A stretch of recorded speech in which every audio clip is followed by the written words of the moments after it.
Welcome to episode 170 of Real Health Radio.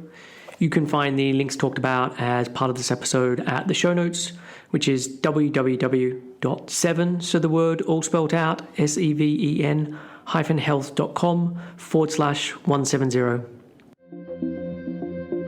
Welcome to Real Health Radio. Health advice that's more than just about how you look. And here's your host, Chris Sandel.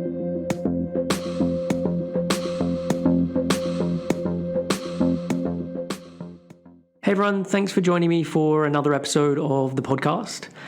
There's just one piece of housekeeping before I get started with this episode. So on last week's show, I announced that 7 Health is hiring. We're looking for another nutrition practitioner to start working with us. There is a job spec on the site, which you can find at www.7-health.com/jobs. And then there's also the last episode where I go into a lot more detail with what we're looking for. If you are a practitioner and you like this podcast and you think that we share similar ideas and interests in terms of the people you're working with disordered eating and eating disorders and overcoming dieting, then please check out the job spec and get in contact. If you've worked with a practitioner and you think they may be interested, then please forward over the job spec or forward over last week's podcast to them.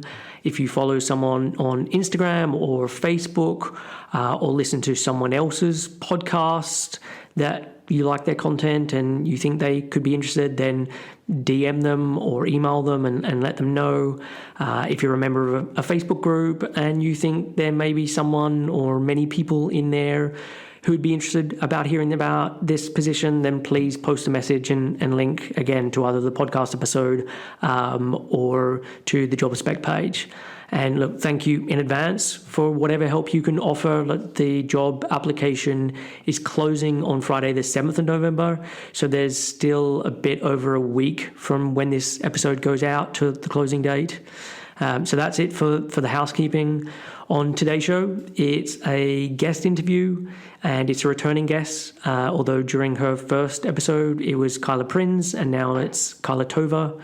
After recovering from orthorexia, anorexia, and exercise addiction, Kaila began a career in marketing while moonlighting as a body image coach for women recovering from disordered eating. She recently released a 15-episode podcast documentary about marketing literacy, neoliberal feminism, and identity economics in the context of health and fitness entrepreneurship called Your Body, Your Brand. You can listen to the podcast at bodybrandpod.com, and this fall she joined the University of Wisconsin-Madison's Communication Arts Department to pursue a PhD in rhetoric, politics and culture. In her spare time, she is an award-winning burlesque dancer and drag artist. The name Willex Uli, also known as DeeDee Queen. She's the reigning leading man on the Hollywood Burlesque Festival. She won the 2008 San Francisco Drag King contest and was named the 2018 Master of Tassels, Master of Amazement, and bronze medalist at the California Burlypicks. So Kaila first appeared on the show back in May 2016, episode 38, making it a bit over 3.5 years ago. I highly recommend checking out the first episode. It was re-released somewhat recently, I think, as a rebroadcast episode. And during this conversation, a lot of the focus is on the different themes that Kaila touches in her new podcast, so Your Brand, Your Body.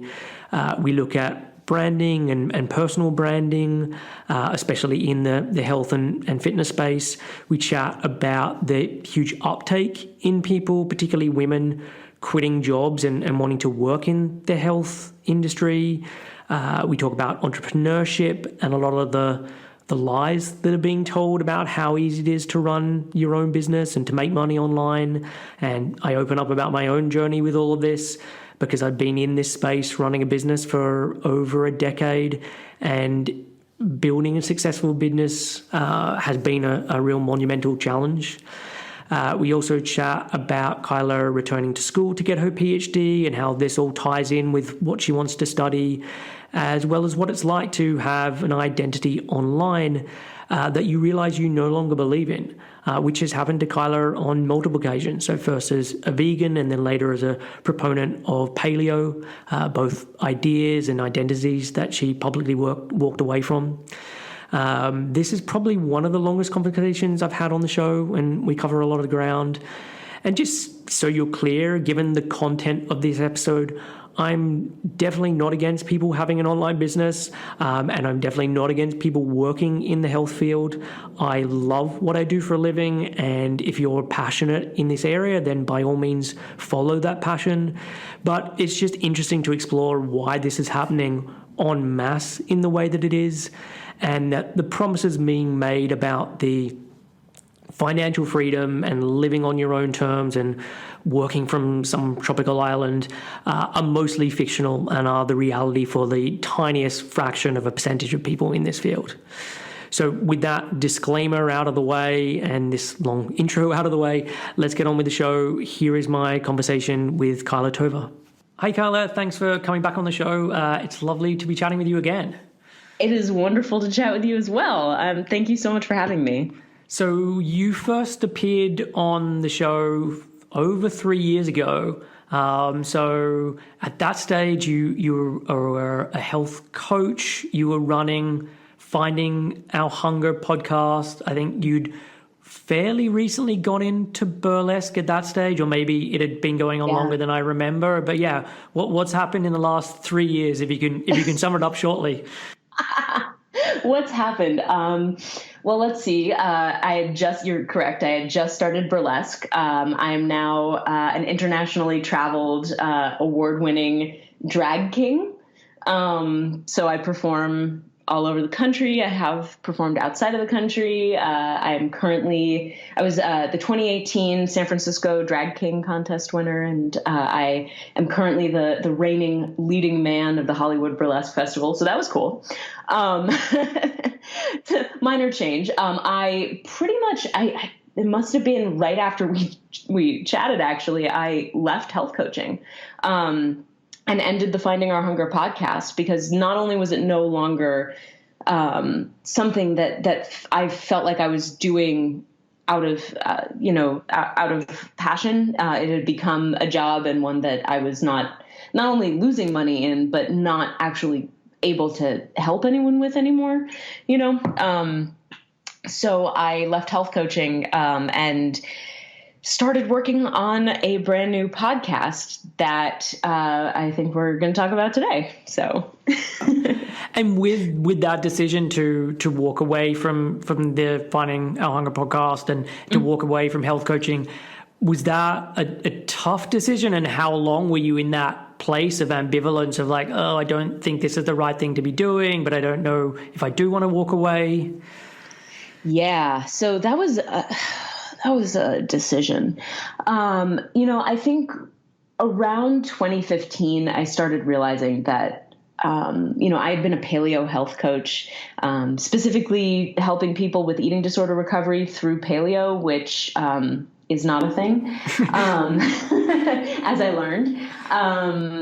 And I started transitioning away from that and into really doing heavy work with like health at every size, and, fat acceptance and intersectional feminism. And really, really going all in on re-educating myself so that people could also kind of re-educate themselves about ways of eating and ways of living that were no longer restrictive or punishing or mimicking disordered eating behaviors. I needed to walk my talk, and that meant I had to really shift focus.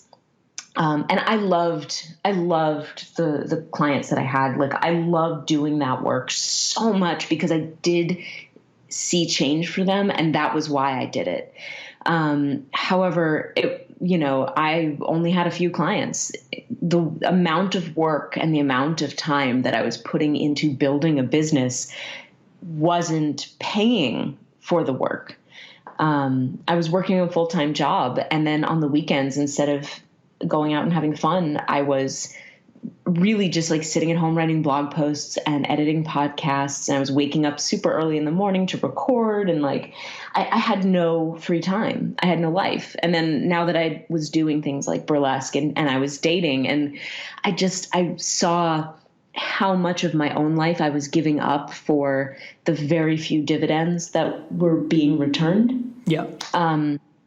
But that being said, I kept going because I'd invested in this. I had spent years. I had spent many thousands of dollars in the 20s. Like, it was a lot of money. Because, I'd heard the messages that you have to spend money to make money. So I was paying. And also because I was working full time and I couldn't just sit at home and like hit go on a post at the time I wanted it to go, I was paying for social media scheduling tools. I was paying for websites. I was paying for podcast hosting. I was paying for like every website themes, and like it added up and added up, MailChimp, et cetera. And it was draining me. It was draining me financially. It was draining me emotionally. And it was draining me of the life that I was working to rebuild through eating disorder recovery. So I recorded a ton of podcasts. So through 2016, I kind of just released them one at a time and let things start to kind of slow down. And by September of 2016, I think that's about when the podcast ended. And I started thinking about, what's next? Like, what do I need to be doing with my life? I was also going through a really significant job transition, which was not pleasant. I left a job that I really loved because it became clear that there was no room for growth for me within the company, the way that things were. And also that the dynamics of the company had changed such that as a person who is identified as a woman in the workplace, I was being left out of meetings with my peers who happened to be male, and there wasn't anyone who was able to go to the mat for me to change that. So I left my job, I closed down my health coaching, and I decided it was time for a change. I did a one-woman show in New York because, that's a easy way to decompress. It was just a quick workshop, but I was flying back and forth to New York for 4 weekends, which was fun. And then at the same time, I started thinking about this new podcast, Your Body, Your Brand, because I realized that there was a lot I had bought into, literally and figuratively, that wasn't not only not serving me, but not serving a larger portion of the population as well. And I decided it was time to start doing some research.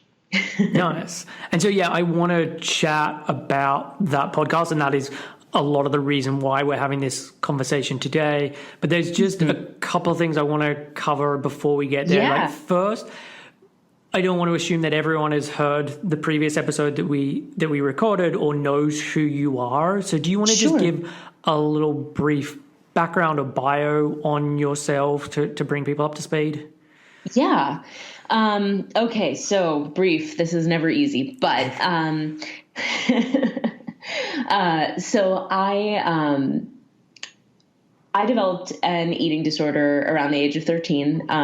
And because it was not, it didn't present like most clinical eating disorders that you can prescribe, you can prescribe therapy for or whatever. Nobody said anything. So I struggled with orthorexia, which is focus on clean eating, and exercise addiction, which, basically eating a salad and going for a run, most people say, hey, you're so good, not, hey, you might have a problem. But I struggled with orthorexia for most of my adult life. And I did go to school for dramatic literature, and I was a theater teacher, and I went back to graduate school for theater as well, for dramaturgy. And I ended up dropping out of graduate school to finally commit to eating disorder recovery. Although at the time I told myself that I was dropping out to become a personal trainer, because #strong not skinny. Yeah. It's always a red flag when somebody in the eating disorder community immediately transitions into working in body work of some kind. But I didn't know at the time. That was 2010. I had just gotten out of an abusive relationship. And moved home with my parents and started working in retail and, became a vegan and a bodybuilder and a yogi and was just repeating the same patterns of behavior but under different names. Yeah. Finally, when my body started shutting down because it does not like being a vegan, which is not to say other people can't do it, but my body didn't like it. And I literally, I was going through serious like cystic acne and amenorrhea and severe depression and anxiety. And so I quit being vegan and became paleo instead. And paleo, on the one hand, saved my life. It really was like it gave me the permission to eat fat again, maybe for the first time since I was 13 years old. Yeah. It taught me how to eat without counting calories. And it opened up a world of freedom in a way I hadn't known it under the other various guises like clean eating and veganism, etc. But that being said, paleo is still a restrictive diet. And so it gave me just enough freedom to feel safe. Yeah. Within the boundaries of my disordered eating. So I became a paleo, like a very minor paleo influencer. I'm not going to say that I was, I wasn't making any money. I didn't have any affiliate deals. I wasn't, anywhere near the rest of the paleo, muckety mucks. But, I had a podcast and I did talk about eating disorder recovery through paleo for the first 92 episodes. And I spoke at Paleo FX and, I allowed myself to kind of go through some of the things that I needed to have gone through in eating disorder recovery that I didn't get to do since I didn't go through a recovery program. I don't recommend that, by the way. If you do have an eating disorder, get help. I muscled my way through it and it was not pretty. But around episode 92, I realized that things were not working. And I started looking outside of paleo to try to understand how to live a life worth living in therapy terms. And, I did start going to therapy. I did start trying things that scared me. I did start eating bread, which was terrifying because my the person I was seeing, who is now my husband, he was also paleo. And I was terrified he was going to dump me for eating bread. Not the case. We're married now. And he is also no longer paleo. But it was one of those things where it was a really strange transition period where I just let go of all of the rules, and that was terrifying, but somehow I'm still standing and nothing bad happened. So, but the other parts about me, I guess, that are relevant, I have been working in marketing for the last seven or so years, in Silicon Valley. And I just recently got into the University of Wisconsin at Madison to get a PhD in rhetoric, politics, and culture to look at the ways in which we talk about fitness and bodies online. So, really long, weird journey. But at 30, almost 33 next month, I'm kind of starting over again. So there you go. Yeah. And for more details on that, I think we did cover it a lot more in the first episode. Mm-hmm. How was it, and I can't remember if I asked you this last time, but how was it going through that transition of being paleo and questioning paleo and then not being paleo and doing that somewhat in public, considering you had a podcast and had to then talk about, okay, I've changed my mind on this, or I think I was wrong about that? It's really freaking hard. Oh my God, it's so hard. Especially when you have invested in this persona and other people have invested in your persona. Oh boy. You have your free range egg on your face, I guess is the, the way I'd put it. I'd liken it to kind of what happened when I stopped being vegan.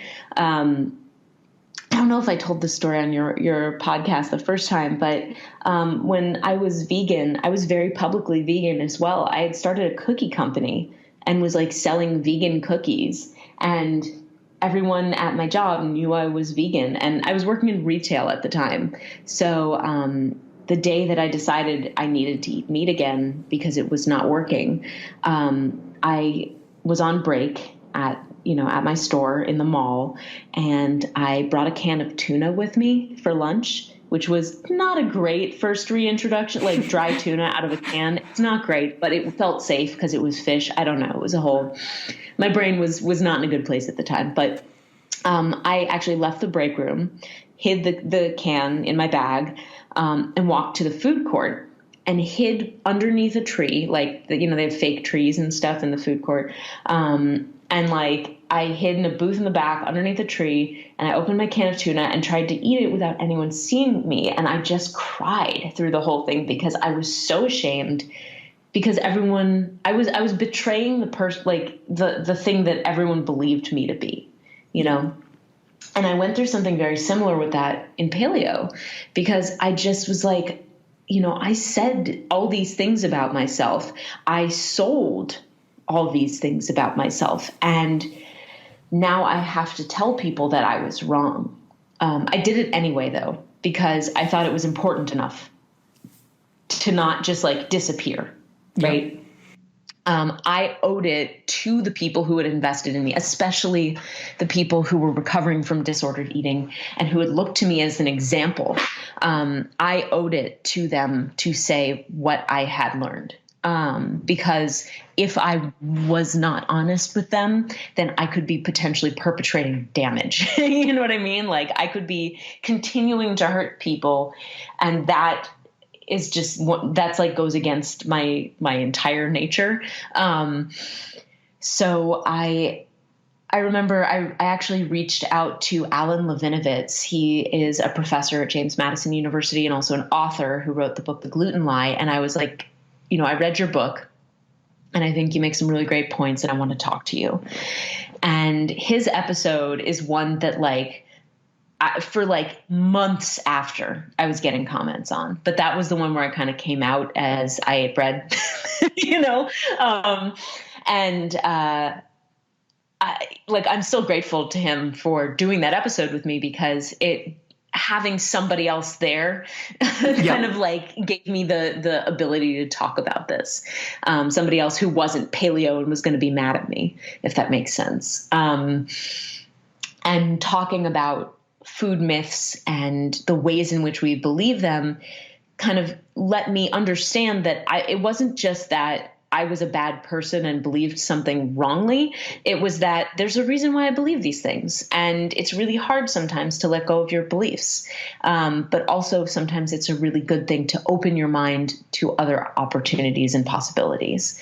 And from there, I really made a concerted effort to reach out to people I didn't agree with or didn't know if I agreed with them yet, to ask them questions to help me learn and hopefully help my audience learn too. That's why I kept the podcast going as long as I did. Even after it had stopped serving my needs, I just felt like there were other people who were at a different point on their journey who could benefit from hearing the conversation. So, yeah, but it was hard. Definitely. And look, this will be something that I want to circle back to, because it's something that comes up in your new podcast in terms of people's identity and how that then becomes their brand and their business, and then how people have very similar stories to you where they realize that what they've been doing actually isn't working for them. And it's like, what do I do now? Like, do I keep this going? Do I walk away quietly and just shut all this down and hope no one asks questions? Do I become very public about maybe I was wrong about this, or I definitely was wrong about this? And yeah, when your business is you as an identity, how difficult that can be. Oh yeah. Yeah. I mean, it's so difficult because your business is, at least for me, I didn't have yes, I had like a business, but the business was me, Yeah. and for me to be somebody different, that meant that my business was something different, which just meant like, it's really, it's a lot to untangle. Yeah, definitely. And it's been interesting with me listening to your podcast, because I'm going through a process now with my own business where I'm going to be taking on another practitioner to help me out, because I'm at capacity. I can't take on any more clients than I currently do, and there's more people wanting the help. Yeah. And my business is not my name, so my business is Seven Health. It's not Chris Sandel or anything along those lines. And I'm being very conscious of trying to think of like, how can this business not be about me and be a separate entity within itself, so that I'm not always the face of the business. It can be other people. It can be something of itself. And this has also come up just in terms of changing beliefs or changing my mind. Like the last little while, I've been doing episodes of the podcast where I've been doing second editions of a lot of my earlier shows, where they've been solo episodes where I've talked about food logs or carbohydrates or whatever it may be, and doing amendments of like, okay, I've changed my mind on this, or I was wrong on that. But I think it's to a different degree than you have. Like it wasn't that this was part of my identity. This was just some beliefs that I had, or some ideas that I had that were now wrong. That's different to like, I've never been the paleo guy or the vegan guy or the low carb guy or anything along those lines. And maybe that's just dumb luck more than anything else. It could be. And it's a good thing, I think, because it'll, when you don't internalize this as like, my beliefs are my identity in a way, it allows you to go back and make those amendments without it being a like soul rending process. If you are, the paleo guy, when you come out and say, actually, I was wrong, that is so different from like, well, I've been working as a nutritionist, and, some of the science that we've learned has changed the way that I think, or, some of the social science research that I've done has changed the way that I think. It's very different. But I think what happens a lot, especially with the way the internet is structured, is a lot of people see the paleo guy and are also paleo and think, oh, I could do that too. And so they begin building their identities around these like, around like the identity comes first and then the business. Yep. And that's where the problems really tend to come up. Definitely. And I think, as you sort of alluded to before, like you spoke at Paleo FX, you had other paleo people on your podcast. So it's not even just I'm changing my identity. It's like, this is heresy against the whole tribe of people that I now belong to. And so there is this real push online of like, find your tribe, find your community. And now you're having to walk away from that, but also tell people who you've had probably enjoyable podcast conversations with previously that actually I now don't believe what I said on that podcast, and I also don't believe what you said on that podcast. Yeah, that is a huge problem. Well, because exactly. So, personal branding isn't just about you. It's about the community you build around your brand. And that was probably one of the hardest parts. I mean, like I mentioned, the man who is now my husband, I was afraid he was going to dump me over bread. I still told him, and he was like, oh, that's cool. I've been having second thoughts about paleo too. But for a lot of people, that's not the case. And I have not talked to those people in years. Yeah. There's a couple of people who have stuck around post paleo from that specific like community and friend group who like still reach out when they're in the area to visit, or like, will comment on a Facebook post, or, you know what I mean? But for the most part, I don't belong there anymore. Yeah. And part of that was intentional on my part because I didn't want to hear it. But the other part of it was kind of just like, well, we don't have anything else in common. Yeah. So why would they stay in touch? Why would they still care? So, and I think what happens is we build these communities around our identity, and that actually kind of reinforces our identities. It's very easy to, I know the whole, you're in a bubble conversation has been going on for years, but it really, I don't think people cognitively realize how much that is true. But once you leave a bubble, right? Once you leave a Facebook group where everyone is having the same conversation and policing each other's language and spiraling into more rigid and more rigid and more rigid versions of this identity because you need to keep, outsiders out and insiders in. Once you leave that, it is stark. Yeah. It is so stark how involved we get with one another and how tightly our identities are bound up in the rules of our interactions with one another. It's one of the things I'm planning to study here at UW-Madison, because I am so interested in the ways in which tribalism, and I know that word is very loaded, but Seth Godin, who wrote the book Tribe, it's a central tenet in digital marketing. Yeah. I'm so interested in how tribalism and religiosity all factor into these really toxic identity brands that we build. Yeah, definitely. Well, I've done a whole separate episode on tribalism, which I would suggest you have a listen to. You may find interesting, and I would suggest other listeners check out. I've had some pretty good feedback on it.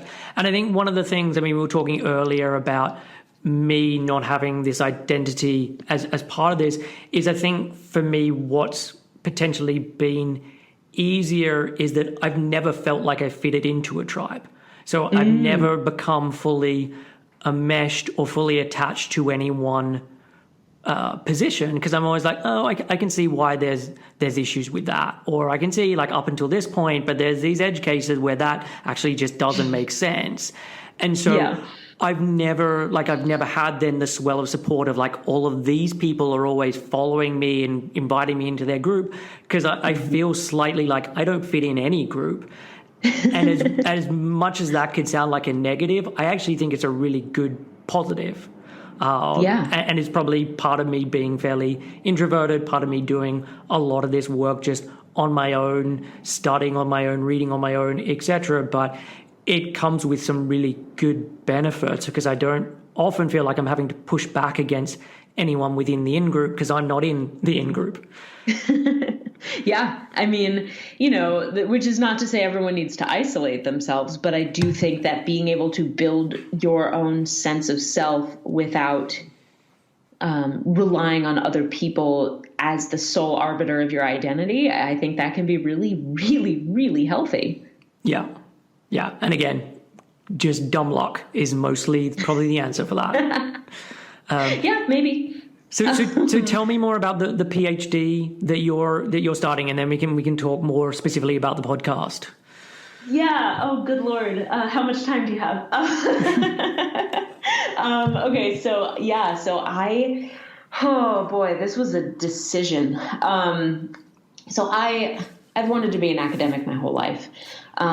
This is something that matters to me. I've also wanted to be a teacher my whole life. I think that was part of what drew me to podcasting and all of that in the first place, and presenting at conferences and stuff. This is what I love to do. Yeah. But unfortunately, I graduated during the recession in 2008, and my entire life was derailed at that point. And then by that point, I had not enough money to justify being able to go back to school, because as a professor, as a TA and a grad student, you don't make a lot of money until you become a real professor. Yeah. And even then, there's a lot of question marks. But, I just got married this summer, and my husband and I had some conversations about what was going to be the healthiest thing for me to do going forward. And I don't mean healthy in terms of lose weight or get fit. I mean healthy in terms of emotional health. Yeah. Working in marketing was literally dangerous for me, because I was not built for the corporate world. I've been in therapy. I have rage quit 4 jobs. It just was not a good place for me because I don't believe in anything. I've read some of your posts on Medium, and it always did. It was interesting. I'll be like, oh, for someone who works in marketing, you have a lot of awful things to say about marketing. Exactly. I just hate it. I just think there's something very nefarious and insidious about it. And part of what made me go back to school is, I became kind of like an armchair academic. So I have an entire shelf of my bookshelf that's just books about behavioral economics and propaganda, yep. which propaganda is the basis of the ways in which we do marketing now. So marketing, sales, and PR. Specifically PR, but a lot of the tactics kind of build from some of the psychological tricks of propaganda.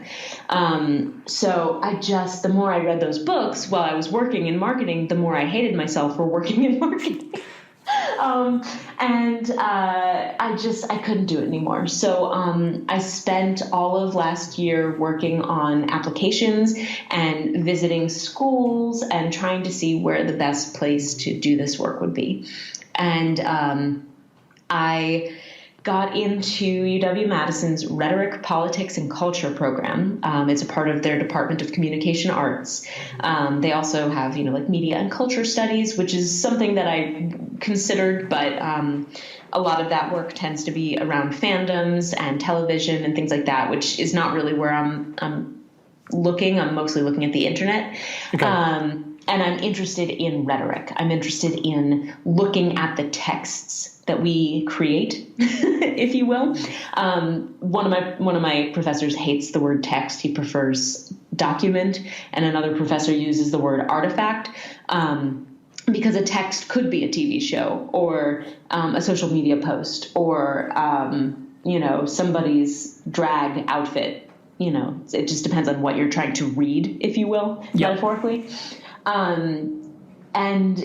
So I got into Madison, and I came and visited last year while I was competing at the Burlypicks World Championships in Oshkosh, Wisconsin, which was an experience. So I used that as an excuse to drive down to Madison and check it out. And I just said, okay, we're going to do this. Uprooted my life in California, and here we are. So the actual program is very small. You would imagine that not a lot of people are doing rhetoric. However, yep. the Madison rhetoric program is actually the oldest one in the country, and it's one of the more prestigious, if you will. It's not specifically why I came here, but it was neat to find that out once I got here. But yeah, I'm really interested, and this may change, but I'm planning on writing my dissertation on the topics that I'm bringing up in my podcast.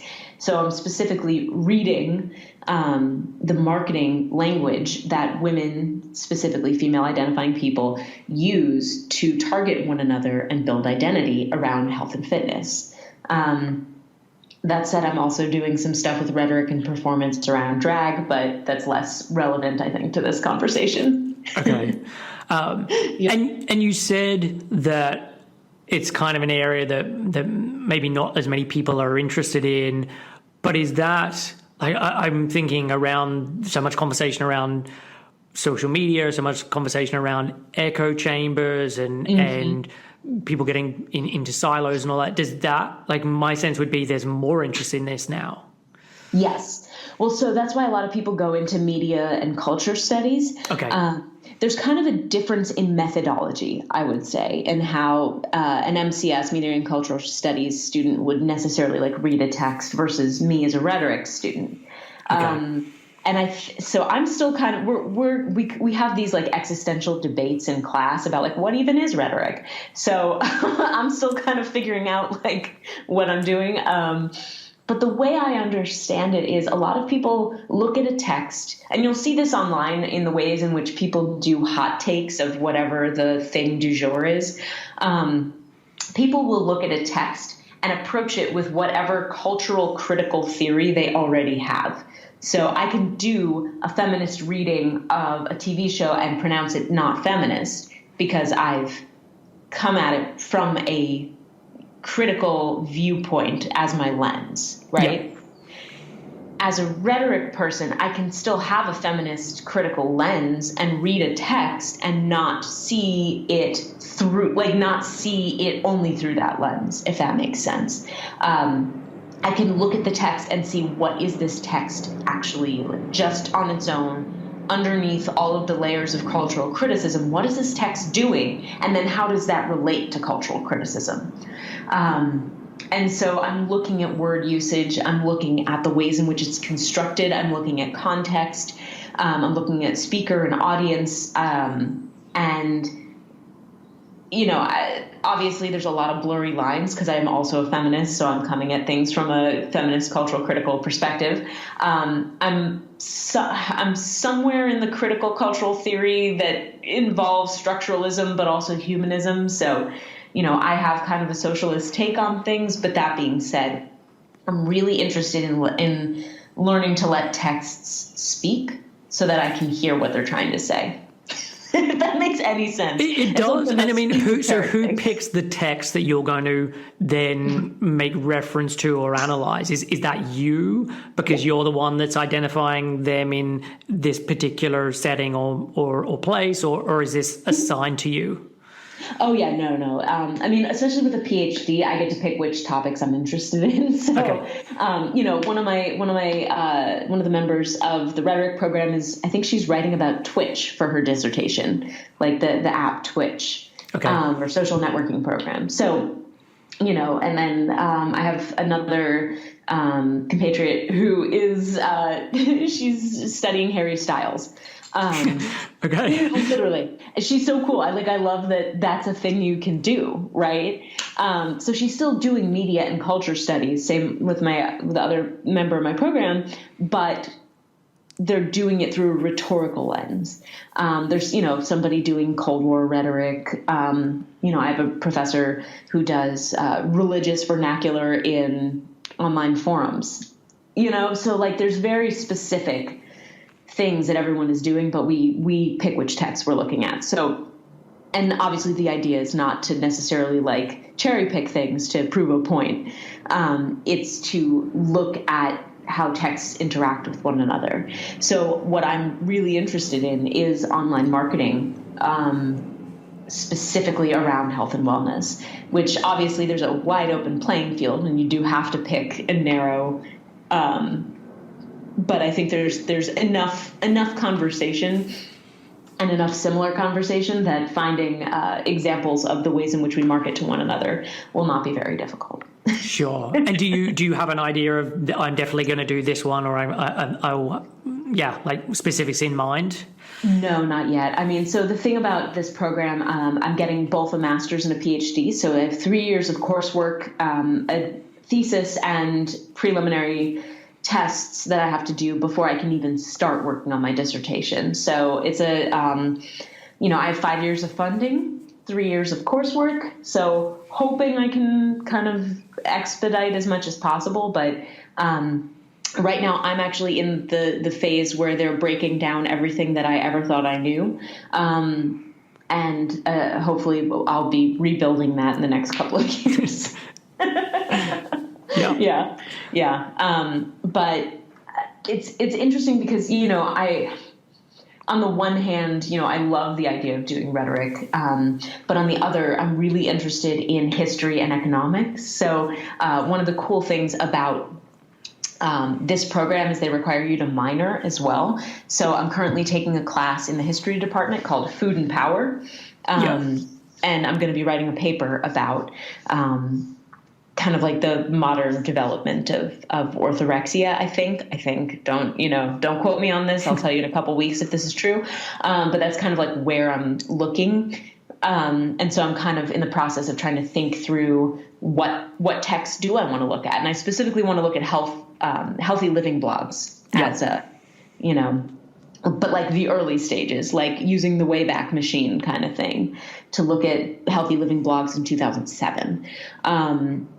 So we'll see with that, I'm also writing a paper right now about drag. So there's a TV show on Amazon called Dragula, and I'm using one of the characters. I say character, he's a real person. I'm using Landon Sider as a text, if you will, to read drag, basically. So, it's very esoteric, and it's a little like, okay, sure, I'll buy that. But it's been a really interesting experience to start learning how to do that, I think. And that's kind of where I'm reading a lot of theory right now is really what I'm doing. Yeah. Trying to understand how to do it all. Nice. Well, look, I will continue over the next months and years to keep checking in and finding out what things are becoming relevant to you and you think are interesting. Because I will definitely want to check that out. Yeah, it's a very interesting experience, and definitely I'm loving it. It is a lot. Yeah, I can imagine. So let's chat then about your podcast. So it's called Your Body, Your Brand. I want to delve into some of the specifics of different things you touch on, but I guess start like bigger picture, like what is the podcast about? Yeah. So that's really interesting because what it was originally about is not what it's about anymore. Okay. So in 2017, when I first started recording this podcast, I was really interested in the ways in which women marketed to one another, and specifically the ways in which, people who were listeners to my podcast all of a sudden were health coaches or, body image coaches or whatever. It was like, how are we like replicating ourselves, and why? And why do people just keep insisting on becoming brands? But I had a couple of conversations early enough on that it made me realize there was kind of a larger question, which is, what is it about work that is making women look, and I say women as a large category. So if you identify as a woman, that counts. If people identify you as a woman or treat you as a woman in the world, that counts. But what is it about people who identify as female or treated as female in our culture, right? What is it about that makes us want to drop out of the workforce and pursue these entrepreneurial goals, right? Specifically around our bodies. Specifically the two conversations that I had were with Carrie and Golia, who explicitly was just like, women are dropping out, and I was like, oh, yes, that's what this is about. Dana Shore, who I interviewed for my multi-level marketing episode, which at the time of this recording has not yet dropped. That one comes out in 1, 2 to 3 weeks from when you and I are talking. Yeah. But for that episode, Dana was talking about, so I have to set this up. So multi-level marketing tends to get a bad rap. Understandably so. I personally think it's the worst. John Oliver did quite a good piece on it. Yeah. Oh, yeah. That was so good. Yeah. There's also a really great podcast called The Dream, which definitely goes into the deep dives into some of the darkest stuff. So there's plenty of information out there about why multi-level marketing isn't good, right? But what I was interested in was talking to women who still liked it. And not because I wanted them to give me propaganda, although I did get some propaganda in the course of those conversations.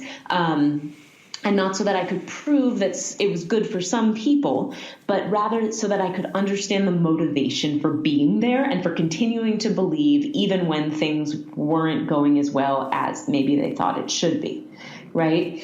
Yeah. Because there's research that says something like, 92% of women who join a multi-level marketing or people who join a multi-level marketing don't make money, right? But I was talking to Dana, and what she said to me, and y'all will hear this in the multi-level marketing episode if you listen, she was like, I went to the conference. I went to the yearly conference, and the people getting awards were women. The people telling their transformation stories of how they made money and built a business were women. The CEO of this company was a woman.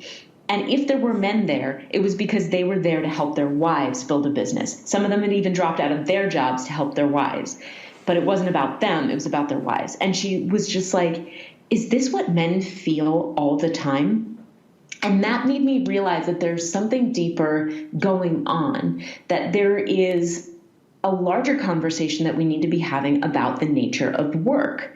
Now, granted, this is not an essentialist conversation. You know, over the past several years, I've kind of been reckoning with gender, and I don't even think that I am, you know, a woman. Like when I perform in drag, I actually feel more like myself than when I'm out in the world being identified as a woman, right? So like, I think that these categories are fluid. It's more how we have been raised and are expected to exist in the world, and what energies get privileged, if you will. You know, so masculine energy can be something that anyone can access. Masculine is just this word that you and I understand what that means, right? That it's an aggressive energy. It tends to be less nurturing, more self-focused, more, you know, you've got drive, you've got power, that kind of thing. So that's more what I mean. It has less to do with being a man, right? But people who don't have that masculine energy or don't want to use that masculine energy for their work tend to suffer in situations where that is required. And for women who do want to care and nurture, not because it's their nature, but because that's how they were raised, or that's what their energy is telling them they want to do, right? For them, there is no real place. Like, if I were to say, oh, well, if you just want to be a caretaker, why don't you just be a mom or a nanny or a teacher or a social worker or a therapist? And you would probably look at me and go, yeah, but I want to make money, right? Like, the world is awful right now. I don't want 17 side hustles. I want to be able to make money. And I don't want to come home exhausted and drained from being a caretaker for minimum wage. So what happens is we then turn to the internet and see these successful people doing their successful businesses about being successful and also healthy. And we go, I'm sitting in a job where there's a dead end, or I'm trapped for 8 hours a day because they won't let me work from home and I can't be with my kids, or I can't be out building a life or whatever. It's not just for people who are mothers, but you know, we sit there in jobs that don't align with our values or our desires or our needs. And then we look at the internet, because that's what we do when we're sitting in an office for 8 hours because we have to be there. And we're bored. So we're scrolling Twitter or Facebook or joining a group or on, you know, Instagram or whatever. And we say, oh, somebody else was successful by selling their own body image. Interesting. And then we get really, tied up in their communities or their identity and say, you know, well, if the paleo guy could do it, I could probably do it too. I'm paleo. And then we say, okay, I'm going to start a blog. So we start a blog and we end up replicating a lot of the stuff that we've already seen on the internet, which tends to be pretty privileged and white, just to be kind of explicit about it. Like, a lot of the stuff we replicate, regardless of our own, you know, race, gender, social class, is to give the impression of a certain type of person. Because we see that that's what works. And when we read marketing blogs and sales blogs and internet success blogs and join all those groups, these are the things that get privileged because they quote unquote work. And because they work, then they get replicated. And so they continue working. So then we say that, oh yes, that definitely works. But a lot of times that means really a heavy focus, especially in the health and wellness world, a really heavy focus on our weight and our shape and our ability to be healthy. Even in the body image world, where there is fat positivity, there's still this really heavy emphasis on health. In terms of, like, I have freedom, I can sleep more, I can eat nourishing foods regardless of my size. exercise and I feel good and I'm an affiliate for this company. And, it's not about necessarily your ideology so much as it is about replicating your ability to access health. In both the restrictive health community and the health at every size community. And that image then gets into other people's brains because now they're following you and they're going, I'm sitting at my desk and I'm eating day-old crackers or whatever because that's all that's left in the kitchen and I can't leave. And I had to, scarf down a sad lunch at my desk because I had a meeting and now I'm going to be stuck in traffic, so I'm not going to have time to make dinner. And wouldn't it be nice if I could just be free for a little bit? So this stuff kind of like self-replicates, basically. And a lot of it has to do with the fact that work is broken. Like a lot of it. It also has to do with neoliberalism, which we can talk about if you're interested. But I do think that people have internalized this idea that being an entrepreneur is the ultimate expression of success. And that's because that's what our society says, that everything is a market commodity, that even your personhood is human capital, and that is expressed and optimized by becoming an entrepreneur of the self. So there's a lot of competing factors, but that is that's the long-winded way of saying that the podcast is about making your body your brand. Okay, so there was lots there that I want to tap back into. So I guess to start with, you said that like women are dropping out, and I know as part of the podcast, I think it's even in the intro, like they're dropping out to become yoga teachers, and they're opting out of STEM to sell paleo cookbooks. Like, what are the are there stats around this that or like when did this start to happen? Because obviously the internet is like since 95, but I'm imagining it's going to be a lot later than that. Mm-hmm. Yeah, I mean, so here's the thing. I don't have stats, and that's part of why I'm in grad school, is to do some of that research. Yeah. Because I don't think anyone's studying this. This is the thing. Like, I don't think anyone thinks this is important enough to study.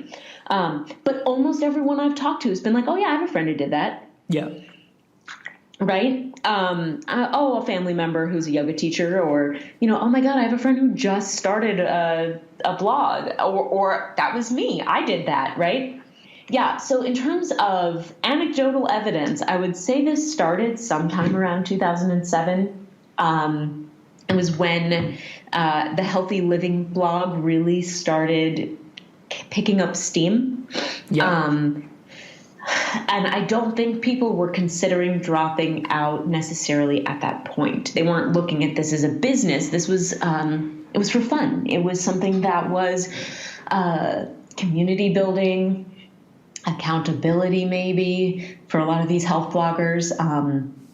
So it really was about like community building and, talking about their running goals and sharing recipes. And I don't think that people entered into blogging, at least in the like healthy living world, from what I can understand and from what I have found so far. And again, I plan on doing this research. So, quote me only as far as you can on this. But it seems like people really were just there for the social capital aspect of it. Yeah. Right.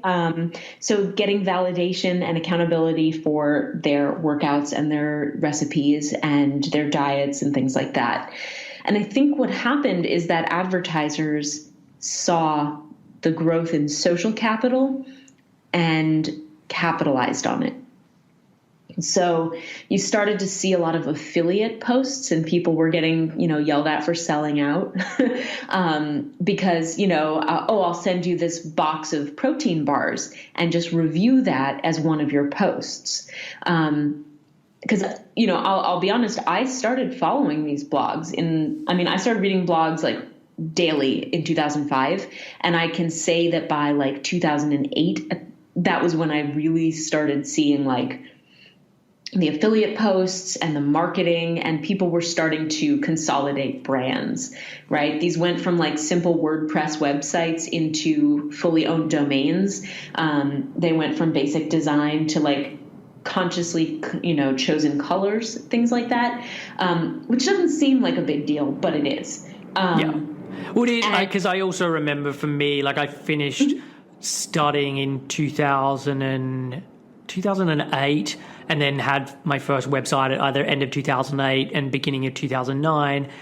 And yeah, I thought about photos and colors and stuff then, but it was still pretty clunky at that stage. And I think if I'm thinking for me, I probably started reading blogs more around that time. So definitely not as early as you, but it felt like it was more like 2010, 2011 that then really started to kick off. Yes. So that's the thing. Or maybe that's just me like my perspective, and that's not actually true.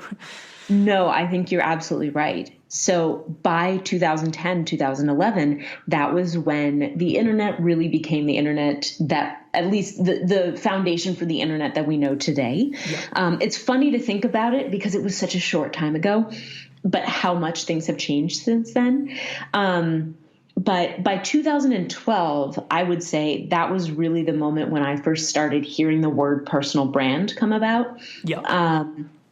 As a term that was being leveraged by people. And I say leveraged consciously because that is a marketing term.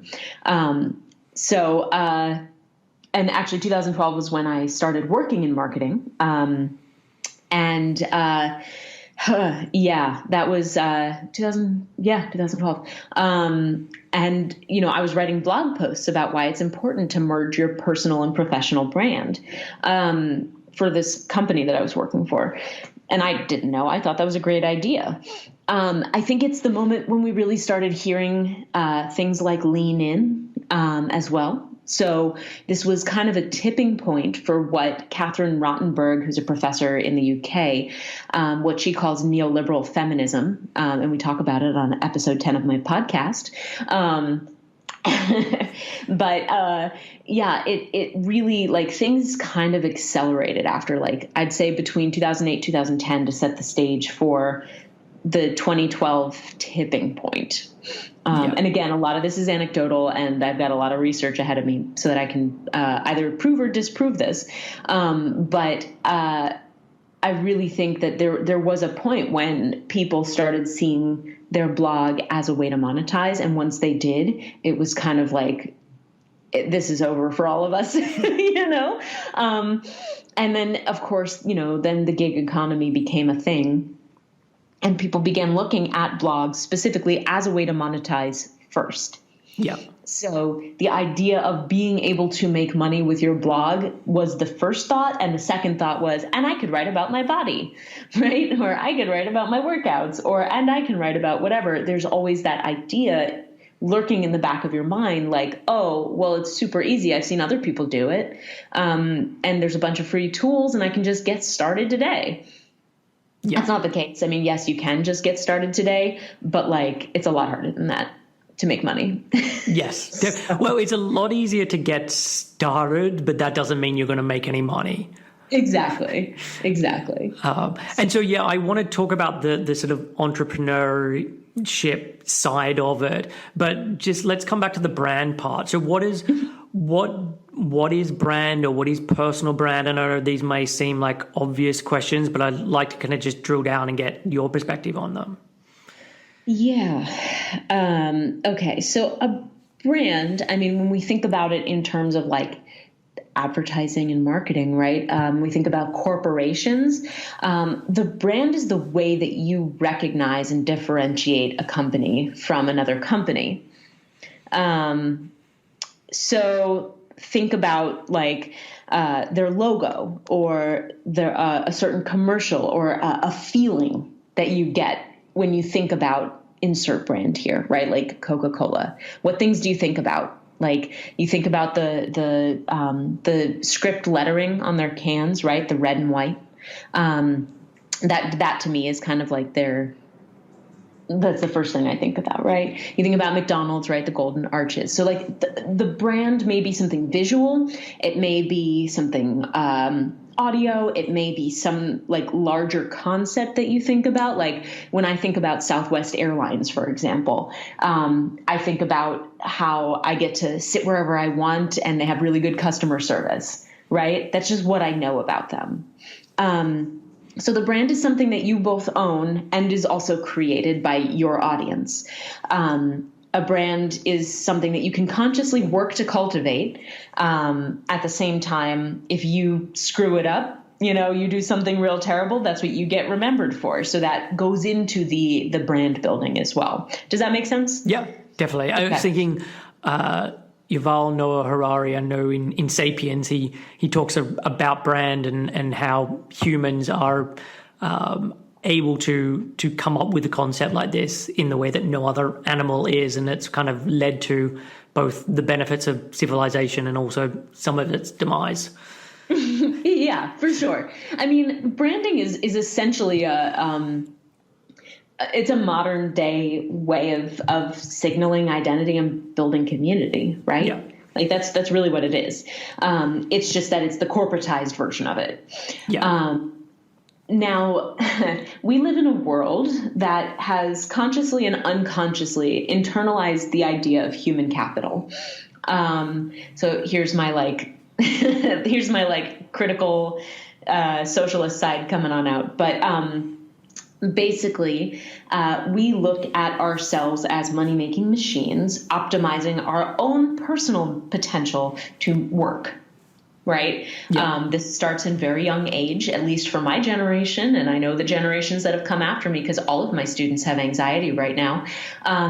And I know that I had multiple nervous breakdowns in high school about which college I was going to get into and how my grades were because I was consciously positioning myself to get into an Ivy League. Which, fun fact, I got in and left twice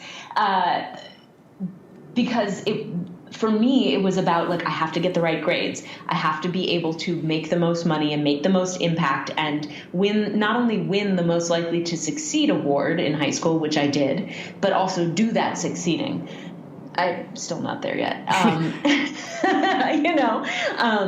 I mean, at least based on what I thought success looked like. Yeah.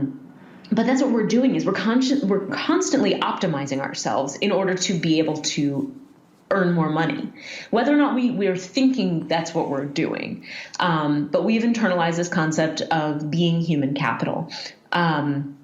If you want to get into the economic discussion, this is part of neoliberalism that we have all kind of internalized. I really recommend that people go out and read. There's a small textbook called Neoliberalism by Julie A. Wilson, because it's helped me understand the historical reasons why we believe these things about the elision between the corporate marketplace and our own personal lives and the government, that there is no public sector anymore. It pretty much is, we're all thinking like we're units of the marketplace. We all think of ourselves as stocks, right? That we're constantly trying to appreciate. Yeah. And my stock will go up or down based on my ability to earn social and financial capital from other people. One of the ways that we have been taught about social capital specifically, but now financial capital because of the internet, is health, right? So visibly signaling my healthiness to you and my ability to teach you how to do it because we value health in this society, right? As like a indicator of other things about our own value as human beings, which we can talk about why that maybe is not a great concept, but that is in fact a thing that happens whether or not we consciously realize we're doing that. And so if I can signal to you that I can teach you how to become as healthy as me, because as I've signaled, my health makes me more valuable, then you're going to want to give me your money to make you more valuable too, right? Yeah.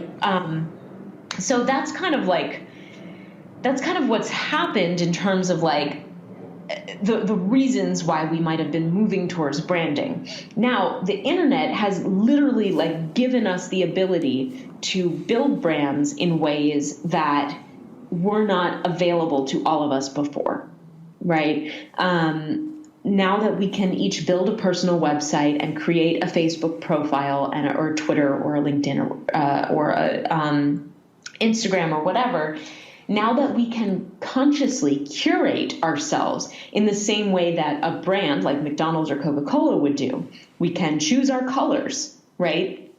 We can signal things about ourselves and filter content to make sure that people only see the parts of ourselves that we want to get out there. And we can do, damage control and community building and all of the things that brands themselves do on the exact same platform using the exact same tools, right? Now we know how to do that ourselves, so why not do it, right?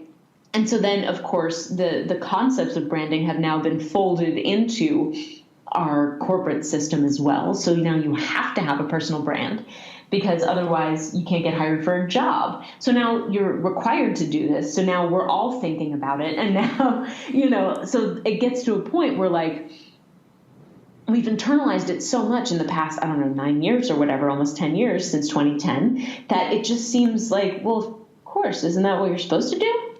Yeah. Right? But what I'm suggesting is that this constant filtering and image building and self-evaluation and asking for capital from others isn't necessarily a good thing, especially when we start to tie that value into how healthy we appear to other people. Yeah. And in terms of the economic side of this, are you talking about it starting around 2010? I also wonder, like maybe 2008 and the economic crash that happened then, how much that then pushed people towards doing this because it's like, okay, I need to do this now to make a living. Yep. And now over the last decade, we've seen such a shift of being able to get online and to create the presence that you're talking about in easier ways that it almost feels like, oh, this is the smart move.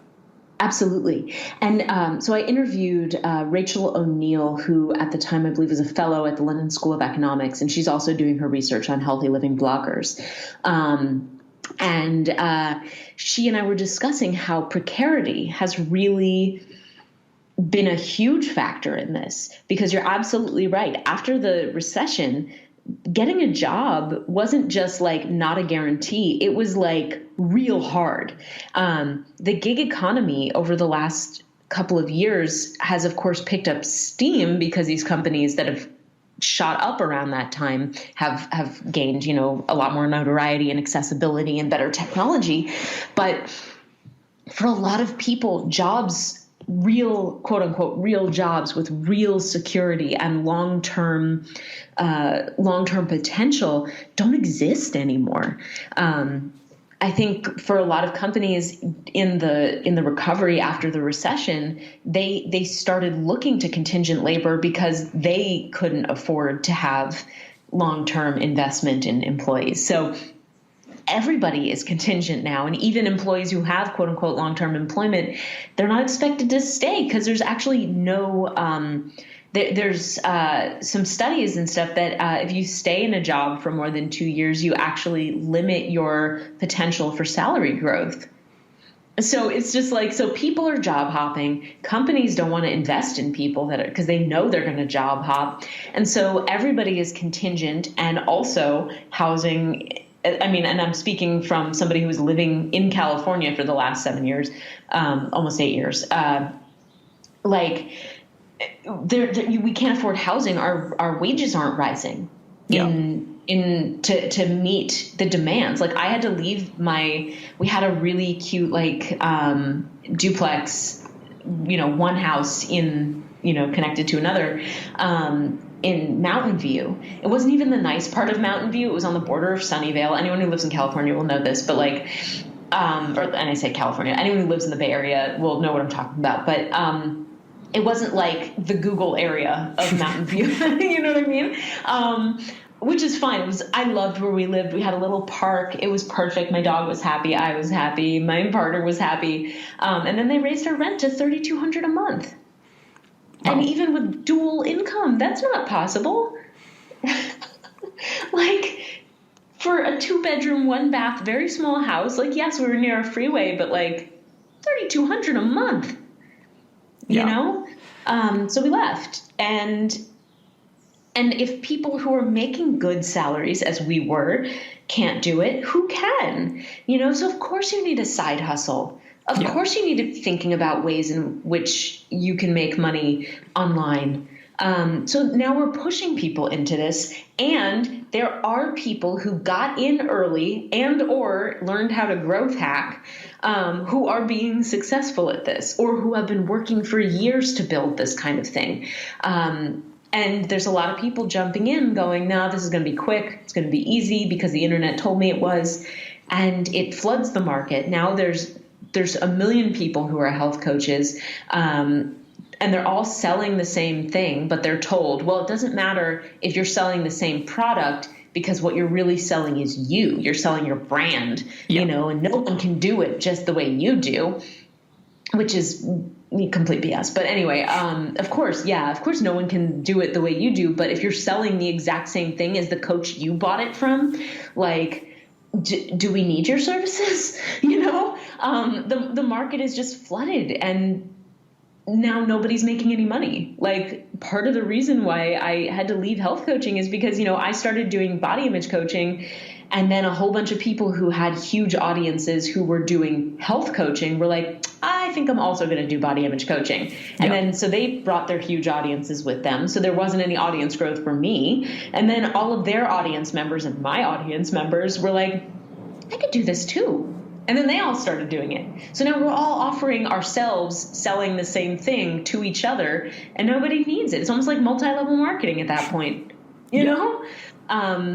So anyway, sorry, I got off on a total rant. No, but, that makes sense. And it was something I wanted to chat about, because I see why there is this pull towards doing it, where you're like, oh, I can have this side hustle, or I can quit my job and I can make all of this money. But there's a real mismatch between what is sold online and then what is the reality. It's like the idea that, oh, I quit my job and 6 months later I was making 7 figures, or I've got a list of 100,000 people.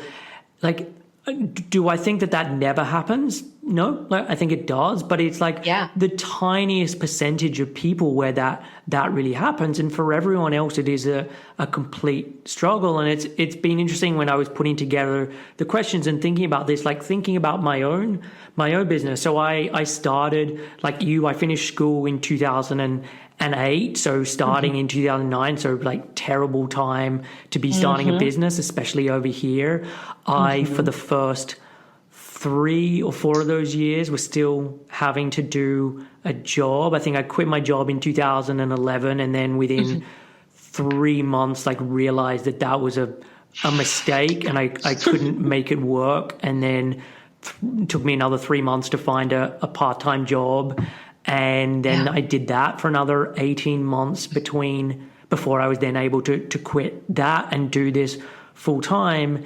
And the only reason I was able to do this full time, to get to a point where this has now become my life, was my parents were very generous. And so when there were times where I was like, you know what, I can't make the rent this month, they paid my rent. And that is a huge thing that most people don't have. Yeah. And that just allowed me to be able to keep doing this when at other points other people would have had to quit. And I then was able to get to a stage where we were earning enough money, because we moved out of London into a countryside cottage where my rent was halved from what it had been. And I then spent a couple of years barely going out or doing anything apart from working, until I've got to a position where this is now a job that provides me with a decent livelihood. But it took me, I don't know, a decade to get to that place. And it's probably been in the last 2 years that this has been able to provide me what I would think of as a decent income. Like I remember recently I've moved we built an office on our house in the garden, and as part of that, I was like chucking out old files and all that, and found pay slips from when I was first over here in 2005, and I earned more in 2005 doing a pretty dead end job for working for local government than I did in like 2014, 2015, like a decade on.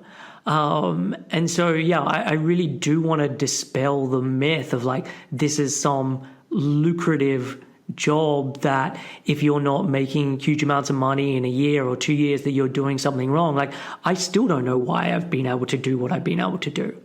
Like, I said it at the start, it's like dumb luck. But like, yeah, I've written a lot and I've put out consistent content but there's a lot of people who've done the same. And so yeah, when I reflect on all the people I went to nutrition school with, like I can count on one hand the amount of people that I know of who are doing this as a full-time job. Just because it is so difficult to make work despite how it's being sold. And I don't want to say all this so that people think, oh, I shouldn't do this job. Like if this is what you're passionate about and you really want to do it, then fine, but don't be under any misconceptions that this is going to be your, path to an early retirement. Yeah, about that. Exactly. I mean, and you said something that I think deserves repeating is you had help. Yeah. Right? Like one of the things that made me quit health coaching, I was at a point where I had just moved out of my mom's house, and like I was super grateful to even have a place to stay rent free. And even then, when I first started working in marketing, I was making less than I had made as a teacher. So that's saying something. But I'd finally moved out, but I didn't have like a partner or somebody who could, or even, my mom wasn't going to lend me money. She was just giving me a place to stay. So it wasn't like I had somebody who could help me build a business once I left, and I talked to a lot of coaches. I recorded the podcast for a couple of years, and I talked to a lot of coaches off record, and a lot of what I heard when I asked, how are you making it work, is I have a husband or a partner or a parent who can help. Like this alone would not be enough. And the thing is, you can't, or also I have a job, right? I have another job. I have a full-time job, a part-time job, etc.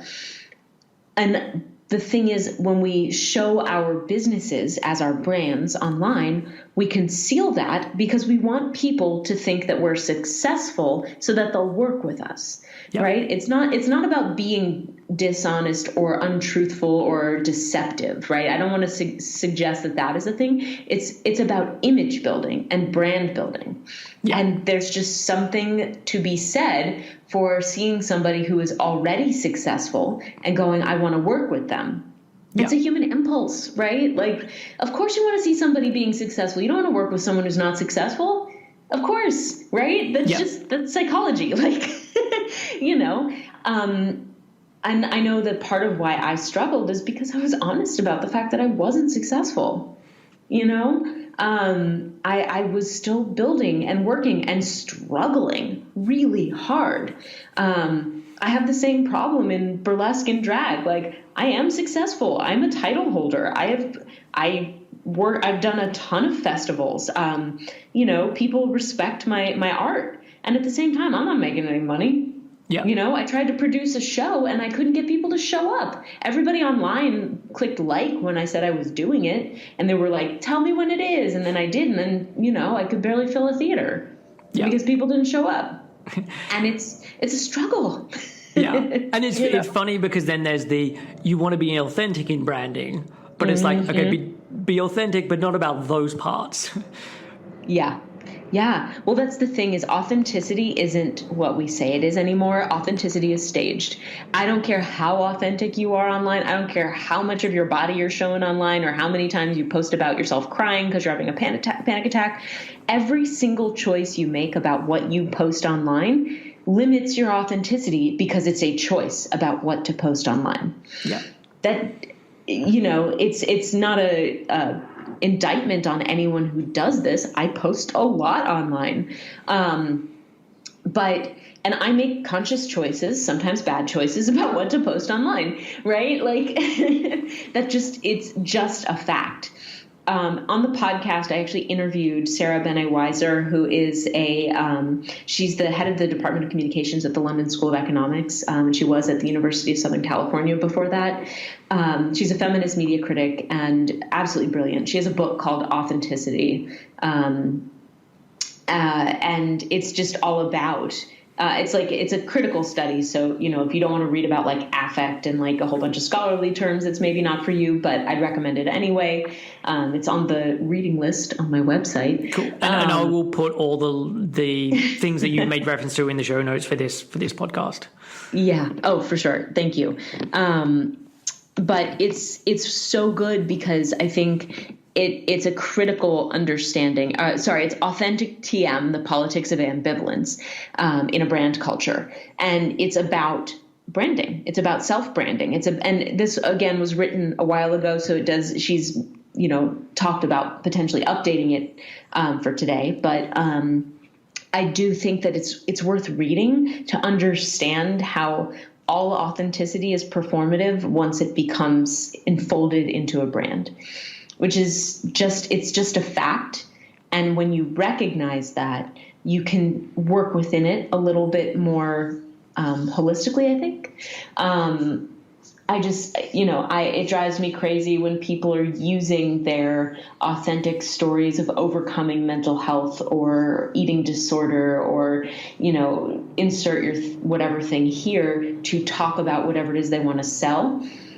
Because it loses a layer of authenticity once it becomes tied to the sale and tied to your brand and tied to this idea that you can overcome.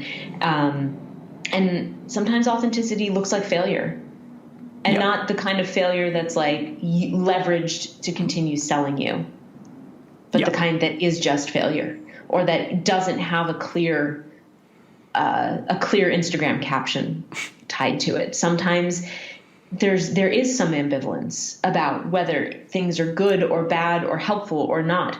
And that's what being human is about. And being a brand, unfortunately, here's the thing. A lot of us need it, because life is precarious, because jobs are precarious, because money is precarious, because housing is not keeping up with, or wages are not keeping up with housing or inflation. Like, I get it.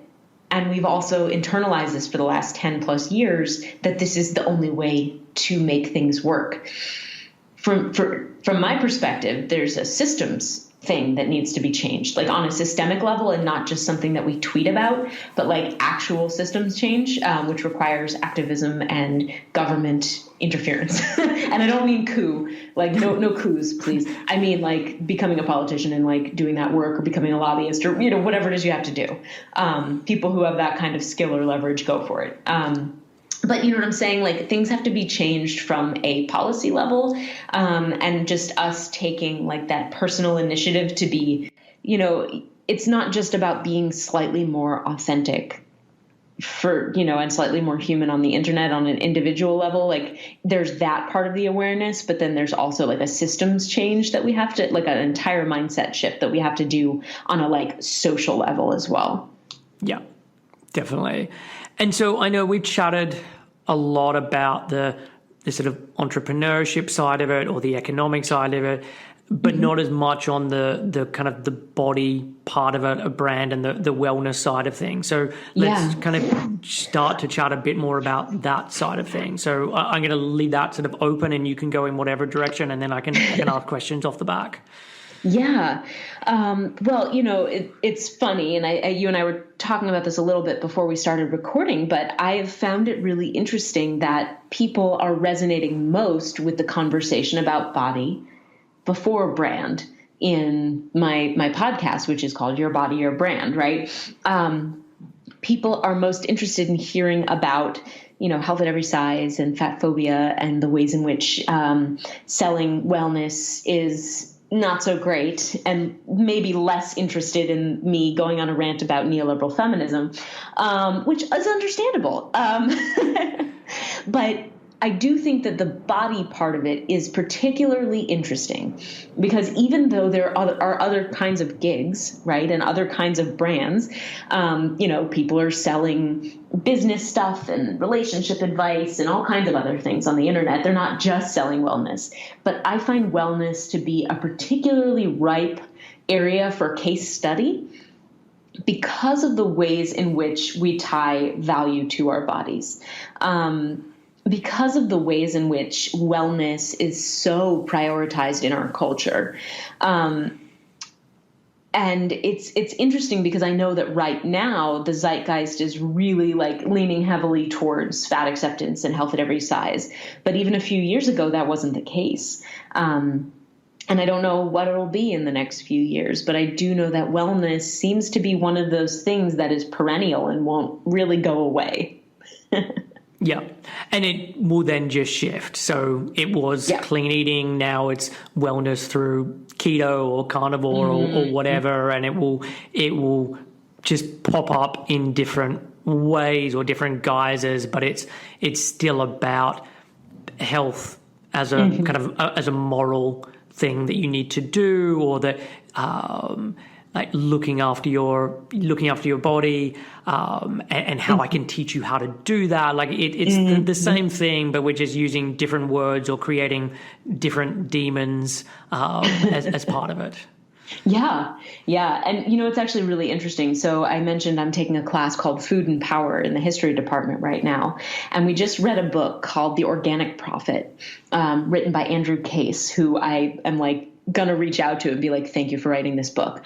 But it's about Rodale and the start of the publication company that is now the company behind like Men's Health and Women's Health, Runner's World, Prevention, all of those.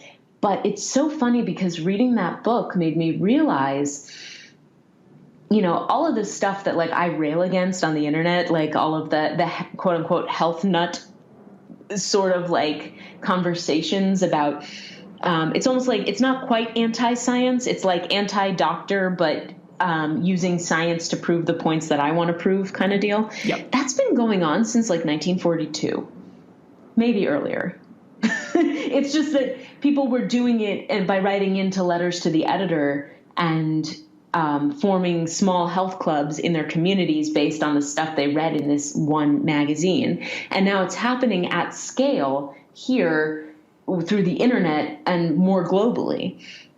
But this impulse to like prove that you're healthy and to be pure and organic, and clean and, whatever version of it you want to call, like we're literally just doing the same thing that happened like 2 generations ago. Like we think that right now, and I mean, this was literally me till last week, like we're living in this particularly like special time where this is a problem. And I will say that, yes, it is more widespread, more accessible, and a little bit, I would say, more dangerous because we've now like added self-quant apps and, different ways to keep each other accountable to these lifestyles that were never available before, and especially not available at scale. But this has been going on for years, like years and years and years and decades and decades and decades. And this obsession with wellness as a way of proving one's purity or goodness or cleanness or, I know something you don't know. It's almost overwhelming when you think about it from like a historical scale, how this seems to just be a thing we do. And that doesn't make it a good thing. It's just that there's a class of people who have the means to purchase, organic food or follow a certain lifestyle because they have the time or the help or the money, right? And they can use that as a way to leverage their own, their own privilege, I guess, over other people. Yeah. And is that, when you look at the stats around this, is it skewing pretty much like I don't know, majority of it or predominantly like white, middle class, etc.? Like, are there many people who are of lower socioeconomics who are getting into becoming health coaches? Or is that just not happening? Or if they're getting into it more at like the MLM, multi-level marketing side of things, as opposed to doing kind of the more personal brand stuff?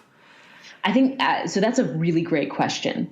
And again, there aren't like stats on it that I've been able to find, so I can't give you numbers. However, I would say that MLMs do have a tendency to target lower. So it's interesting. There are people in like higher socioeconomic classes that they will target because they have networks of people who will definitely spend money. And then there are people in lower socioeconomic communities and also marginalized communities specifically that they'll target because they need an extra way to make money.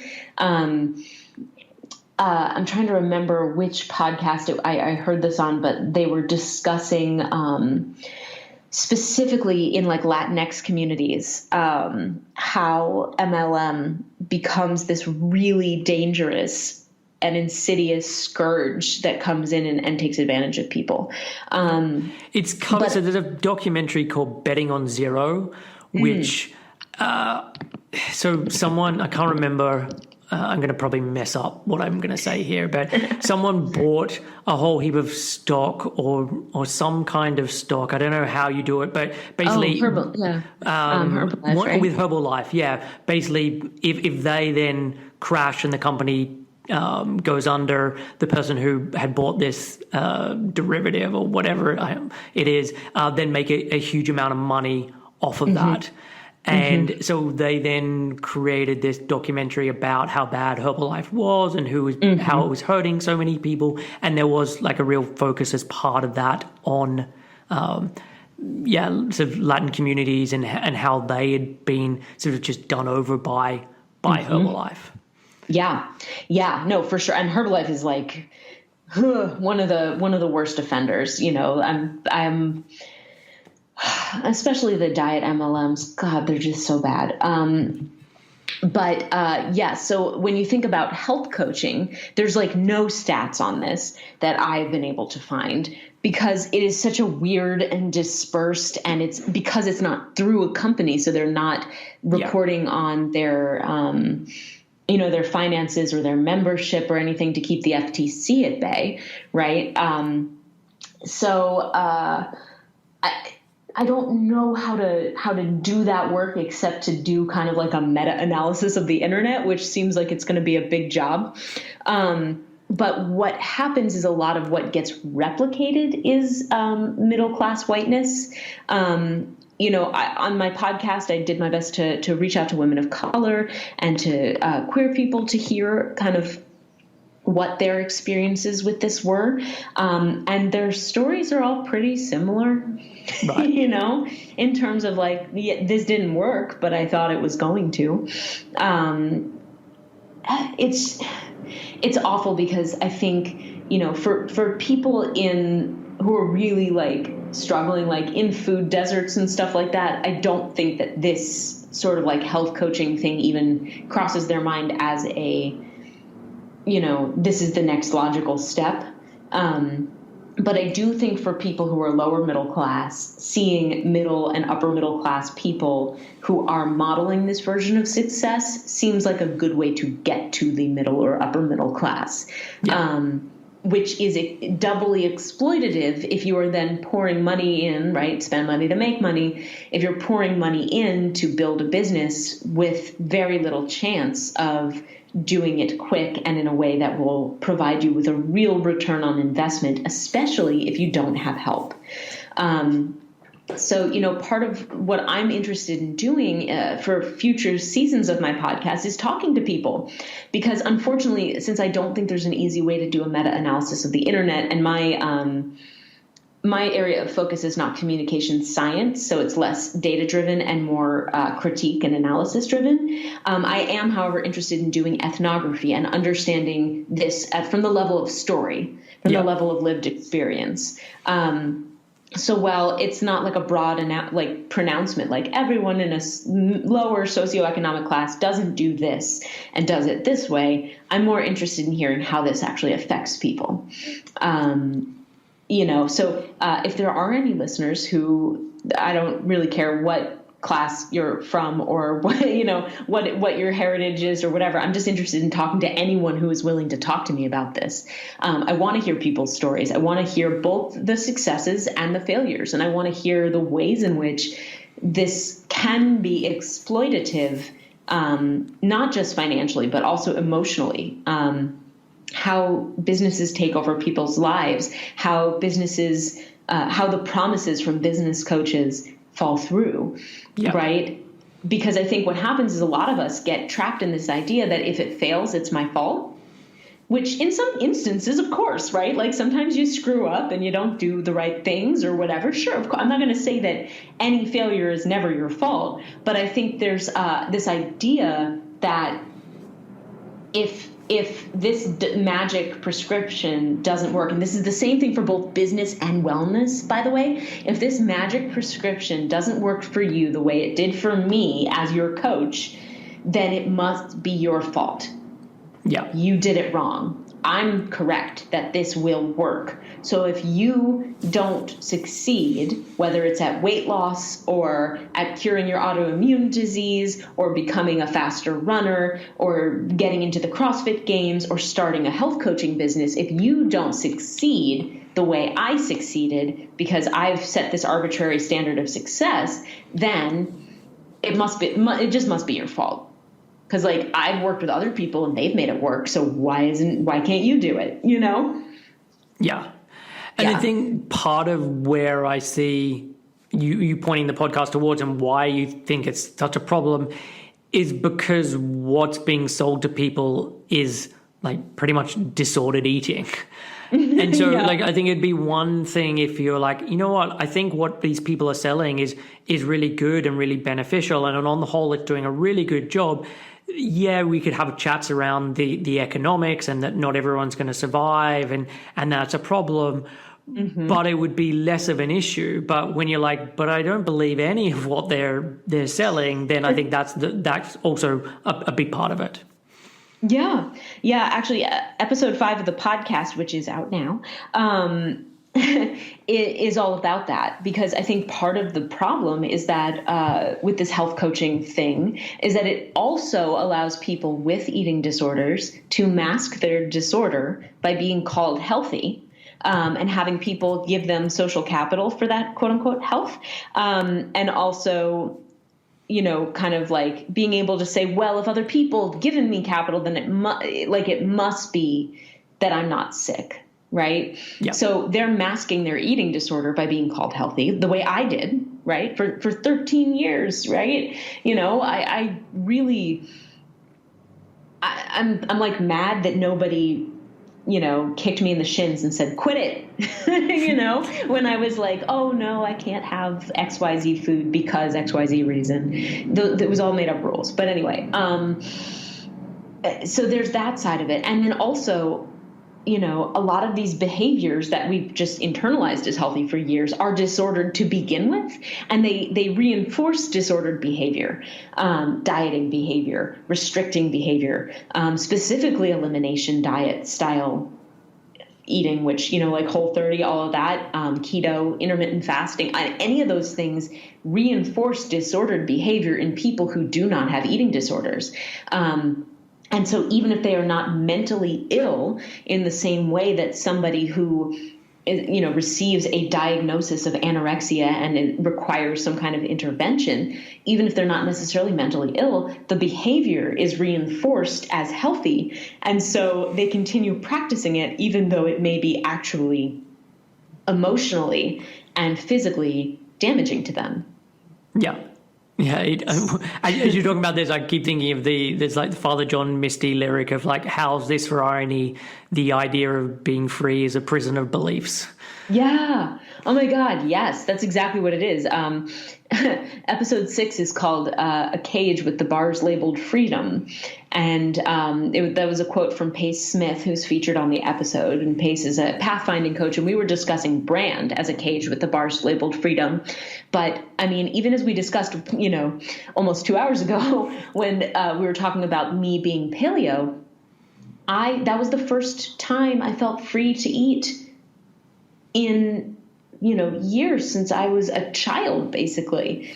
But it was still a cage. It was still a prison of beliefs. You're absolutely right. And it kept me from fully growing, even though I got a little bit more room to move around in my cage, if that makes sense. Yeah, definitely. So look, I think the final thing I want to ask is I'm not going to be shutting down my business. I like doing what I'm doing. So don't. I guess it's how can you, and maybe you don't have the answer to this yet, or maybe you do, but how can I or people within this industry be doing better in terms of their marketing, how they do brand, how they speak? And I know I'm probably asking a ridiculously big question that should have been asked at the beginning of the 2 hours, but any parting thoughts? Yeah, I mean, that's the question, isn't it? I think until we have a systems change, I'm not sure on the individual level there's a specific thing that you can do that's gonna fix it for everybody. But I do think being honest about, even just having this conversation right now and you saying, I had help, I had a decade of hard work. This isn't a side hustle. This isn't a get rich quick. And I'm willing to be challenged on my beliefs. So leaving yourself open to learning new things, I think is great. And not building your brand around your identity. Go for it. And also being honest about what this is. If this is a business, this isn't your personal brand. This isn't your get rich quick scheme. This is, you have a specific reason for being here. And you know what? I don't want people who think that this is a great business plan, who really do want to invest the time and the money to build this. I don't want people to feel discouraged and not want to help people. Yeah. Because I also think that that's dangerous, right? If we just all stop helping each other, that's probably bad too. Yeah. But I think we need to be doing it consciously and honestly, and with as much authenticity as we can possibly do without performing it, if that makes sense. Yeah. Not performing that authenticity for the social capital to get more people to trust you and like you and buy from you, but rather just to be honest and say, if this is something you're really considering, this is how this works. I think the other part of it is looking for alternative business models, building collectives and ways in which we support one another. If we're not thinking about just building individual businesses, if we do want to help people, some of that comes from building collectives, from creating opportunities to bring other people up with us or to help one another. Especially for, people who identify as female and who maybe don't have as much privilege in certain senses, or who come from different socioeconomic classes, who don't have a side job or don't have a parent with a couple extra bucks or a spouse or, whatever. How do we build things together? So it's not about me being a brand, but about us building a collective business that collectively supports and encourages and provides. That's really utopian and idealistic, and I recognize that, but I think it's also important to be utopian and radically realist. I think that this isn't going to be fixed overnight, and I think that there's a lot that needs to happen at the governmental level to change the ways in which we interact with the world, but I don't know if that's ever going to happen. So looking for alternative business models, being honest and authentic in a non-performative way. And if you do want to do this hard work, do it. Yeah. But don't do it to be about yourself. Yeah. And I think, I know you said earlier, all brand is performance, or all authenticity is performance. And I agree with you, but I would say for me, what has worked fairly well is what people see online and what happens in my real life. there is no difference. Like I'm not wearing a mask online, and then behind closed doors I'm doing something different, and that's because I'm very lucky to be in a situation where I haven't had an eating disorder. I've lived in a body that is accepted by society. Like I have all of these different privileges, but it then makes that job so much easier because I'm not having to play this mental game of trying to think of, okay, what would be the right thing to say here that's different to what I'm currently doing. It's just like what people see is what I'm genuinely like. Yeah. Yeah. And I mean, in a lot of ways, sometimes that is what you have to do, right? To be actually authentic. I just think that people hear that and stage that for people, so there's a fine line and sometimes it's hard to find it. And I do think that for people who identify as women in the world, that authenticity has to be a little more performative, because there are so many dangers to being called out and, attacked on the internet for just existing. You know what I mean? So there is almost more of a, as Kelly Deal says on the podcast, all women are brands to begin with. But yeah, it's a conversation I think we just need to keep having, because I don't have all the answers. I don't want to pretend to be the expert, because then that makes me the branded expert of personal brand. And that's not true. I'm not an expert. I'm learning. And I want people to understand that. That's why I keep saying I don't have this research yet. I'm still figuring out what rhetoric even means and what is a text. I'm learning. I want to keep learning. I want to stay open to the idea that there are things I don't know. Yeah. Definitely. And look, and I also know I'm seeing this through the lens of my lived experience as a guy and who had gone through certain things in his life. So that colors my perspective on things. Yeah. And, but we can learn from each other too. And I think that that's important, and having these conversations is important. So I don't know, leaving everyone in a place of severe ambivalence, but if it's got you thinking about any of this, then I feel like I've done my part for today, and I'll keep working on it tomorrow. Perfect. Definitely. And so if people are wanting to hear more of this kind of stuff, where should they be going? What, any social media? Tell people. Yes. So, I hate being a personal brand. I also hate using social media. But if you do want social media stuff, you can connect with me anywhere on social media at Body Brand Pod. So on Facebook, Your Body, Your Brand, Twitter at Body Brand Pod, Instagram at Body Brand Pod. I'm going to be honest. I'm not I'll totally if you comment, I'll comment back, but I'm not putting out memes of how to feel better about yourself all day, because I'm in school. Yeah. On Twitter, I mostly just post about how frustrated I am with capitalism and wellness. So that's probably the best place to connect with me social media wise. But really, I encourage you to listen to the podcast. It's bodybrandpod.com. If you want to listen to it on the internet, read the show notes, whatever, find the reading list. Otherwise, on any podcast platform, I'm everywhere. It's Your Body, Your Brand. And then I also really like email and voicemail. So if you want to record a voice memo for me to tell me your story or your thoughts or your feedback or your disagreement even, I'm cool with that. Or just type it out. I don't care either way. And that's just I'm at yourbodyyourbrand@gmail.com. So those are the ways to get in touch. Perfect. Well, I will put all of those in the show notes. And yeah, thank you so much for this. It was such a great conversation. Yeah, thank you. This is fun. Thanks for listening to Real Health Radio. If you are interested in more details, you can find them at the 7 Health website. That's www.7health.com.